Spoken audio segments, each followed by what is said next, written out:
বিসমিল্লাহির রহমানির রহিম ইযা জাআ নাসরুল্লাহি ওয়াল ফাতহ। সারা জীবন বইয়ের মধ্যে পড়েছি, অনেক ওয়াজের মধ্যে শুনেছি, অনেক বিজ্ঞ লোকদের কাছ থেকে শুনেছি আল্লাহর রাসূলের সাহাবীদের দুর্দান্ত সাহসী জীবনে কোনোদিন চোখে দেখিনি।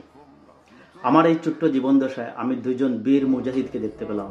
একজন হচ্ছেন বাংলাদেশের জন্ম নেওয়া মরহুম আল্লামা দেলোয়ার হোসেন সাঈদী, আরেকজন হচ্ছেন আয়াতুল্লাহ আল খামেনি, যারা কাফেরদের চোখে চোখ রেখে কথা বলতে কখনো ভয় পায়নি। যেখানে আরব দেশের বড় বড় শাসকগুলা পশ্চিমাদের বয়ে, ইহুদিদের বয়ে তাদের স্ত্রীদের কাপড়ের আঁচলের নিচে মুখ লুকিয়ে থাকে, সেখানে আয়াতুল্লাহ আল খামেনি একাই নেতৃত্ব দিয়ে গেছেন। আয়াতুল্লাহ আল খামেনি দেখিয়ে দিয়েছেন কিভাবে সামনে থেকে নেতৃত্ব দিতে হয় মৃত্যুর পরোয়ানা মাথায় নিয়ে। আয়াতুল্লাহ আল খামেনি, আপনাকে আমার স্যালুট।